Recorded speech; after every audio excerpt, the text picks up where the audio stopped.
Siyad custody മരണത്തിലെ അന്വേഷണം പൂർത്തിയാക്കും മുൻപ് മുഖ്യമന്ത്രി പോലീസിനെ കുറ്റവിമുക്തരാക്കിയത് നീതി നിഷേധം.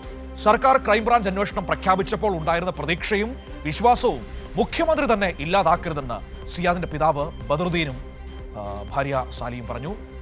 അന്വേഷണത്തിലിരിക്കുന്ന കേസിൽ മുഖ്യമന്ത്രി നടത്തിയ പരസ്യ പ്രസ്താവന കേസ് അട്ടിമറിക്കാനുള്ള ഗൂഢാലോചനയെന്ന് KN ബാലഗോപാൽ MLA പറഞ്ഞു.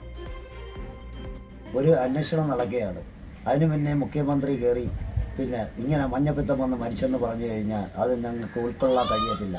പോലീസിൻ്റെ റിപ്പോർട്ട് തേടിക്കൊണ്ടിരിക്കുകയാണ്. വന്ന് പോലീസ് റിപ്പോർട്ട് എടുത്തുകൊണ്ടിരിക്കുക. ആ റിപ്പോർട്ട് പ്രകാരം കിട്ടിയിട്ടുമില്ല. അതിനു മുമ്പേ കയറി മുഖ്യമന്ത്രി മഞ്ഞപ്പിത്തം വന്ന് മരിച്ചെന്ന് പറഞ്ഞ് ഞങ്ങൾക്ക് ഉൾക്കൊള്ളാൻ പറ്റത്തില്ല. ഞങ്ങൾക്ക് അതിന് നീതി വേണം. സിയാദ് മരിച്ചത് അന്ന് ഇവിടെ വന്ന് നടക്കാൻ വയ്യാത്ത അവസ്ഥയിലായിരുന്നു വന്നത്. വന്ന് കിടന്നപ്പോൾ തള്ളയിലൂടെ പറഞ്ഞു, ഉമ്മ എന്നെ പോലീസാണ് ഇടിച്ചെന്നാണ് അവൻ പറഞ്ഞത്. വാപ്പായെ പേടിയായിരുന്നു. വാപ്പാടെ കൂടെ പറഞ്ഞ വാപ്പ വഴക്കുണ്ടാക്കുമെന്നും പറഞ്ഞില്ല. അന്നേരം തള്ള വിചാരിച്ച് അസുഖങ്ങൾ സുഖമായതിനു ശേഷം ഇത് പറയാമെന്ന് വിചാരിച്ച് അവൻ്റെ ജീവൻ നിന്നു. മരിക്കുമെന്ന് ആരും വിചാരിച്ചില്ല. സർക്കാർ ഈ കേസ് ഏറ്റെടുത്തപ്പോൾ ഞങ്ങൾക്ക് നല്ല പ്രതീക്ഷ ഉണ്ടായിരുന്നു. ഞങ്ങൾക്ക് നീതി കിട്ടും എന്നുള്ളൊരു പ്രതീക്ഷ ഉണ്ടായിരുന്നു.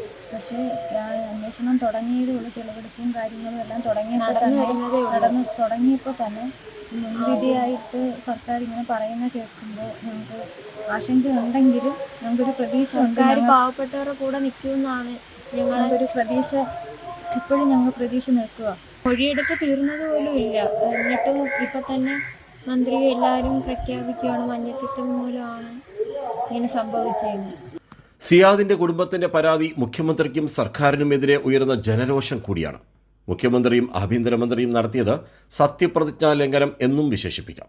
ഈ കേസിൽ സർക്കാർ നിലപാട് അന്വേഷണ സംഘത്തിന് നൽകി രമേശ് ചെന്നിത്തലയുടെ ആഭ്യന്തര വകുപ്പിനെ മുഖ്യമന്ത്രി ഹൈജാക്ക് ചെയ്തു എന്നു മാത്രമല്ല, ഇതായിരിക്കണം അന്വേഷണ റിപ്പോർട്ടെന്ന് കുത്തിവെക്കുകയാണ് മുഖ്യമന്ത്രി.